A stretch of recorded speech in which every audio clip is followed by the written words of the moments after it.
Hello folks, welcome back. In previous lecture we have seen how to create a CA job by modifying our deploy and Docker container using Ansible playbook, and also we are running this job under /opt Kubernetes so that the files which are required for these two jobs are in the same location. In this video we'll integrate CD job as a downstream job for CA so that whenever CA job is executed and if it is successful, it is going to execute the CD job. If it is failed, it won't execute the CD job. For that, let's jump into our CA job and go to configuration to modify. Under this one, if we go here, post build actions. Under post build actions, we have a option that build other projects.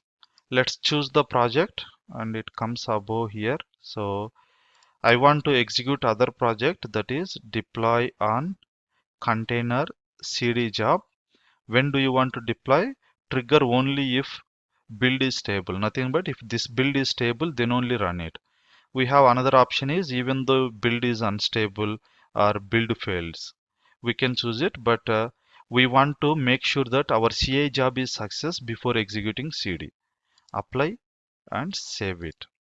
Now to execute our CI/CD job, what I am going to do is I will modify our code in our GitHub so that our CI job can identify that there is a change because poll SCM is enabled. I will just show you. Yes, poll SCM is enabled and it trigger a build, it builds it and create a image and the image get pushed into Docker Hub. Once it is successful, then CD job get execute because our build is stable and CD job pulls the latest image and create a container out of it. But we'll see whether it works or not.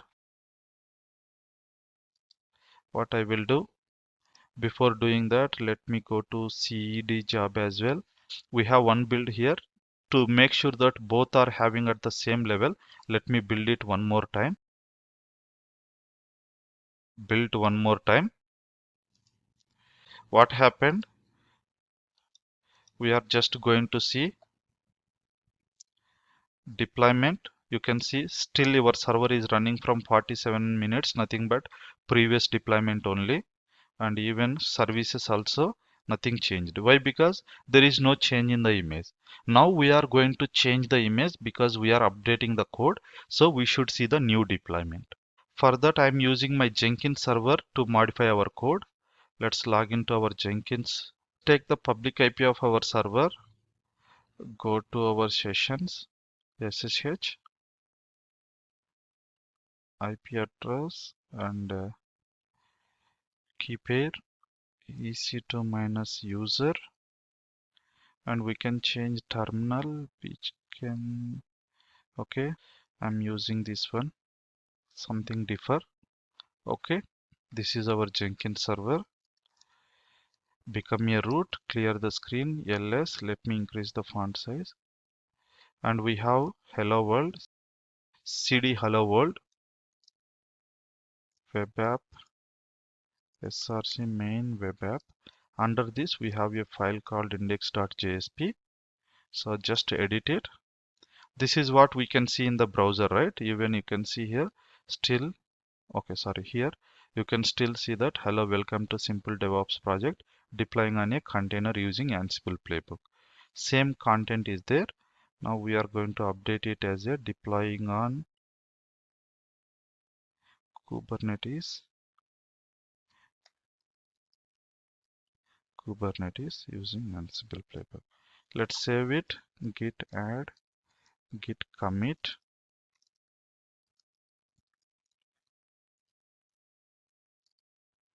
git push. Okay, before pushing, let me go to repository. So YAMLs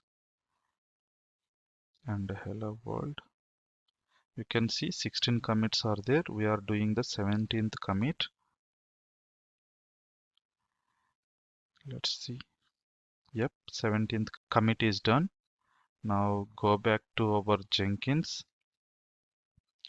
and go and see. And whenever this job is executing, we can see the build executor status. Let's wait to trigger this one. Once it is successful, it is going to trigger the CD job. Okay, build in queue, you can see that, okay, multiple jobs are running. I will disable most of the jobs because all these identified there is a change. So I will disable this job.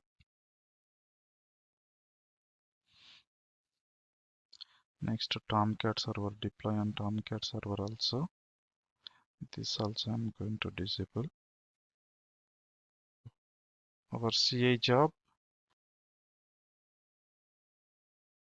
Our CA job is working. Now let's see. Let me cancel this Tomcat one. We don't need it.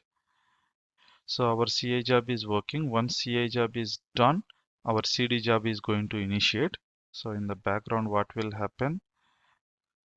It copies the var file over here.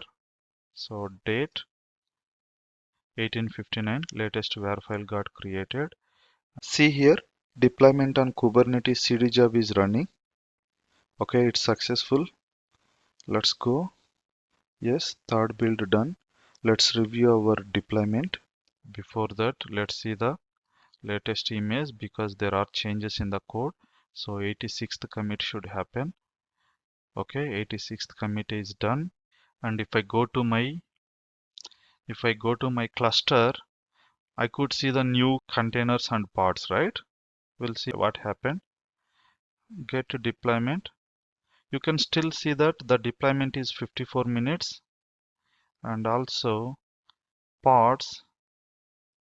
If you see the pods, these are running from the 54 minutes.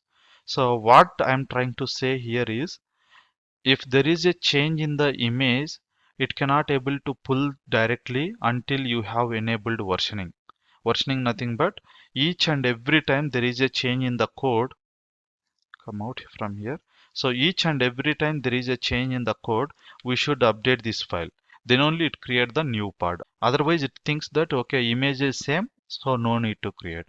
To overcome this problem, we are going to use the command called rollout, where it can able to remove the existing containers and create the new containers. How to do that one and what and all changes we need to do our playbooks and deployment files, we are going to see in the next video. Thanks for watching this video and see you there.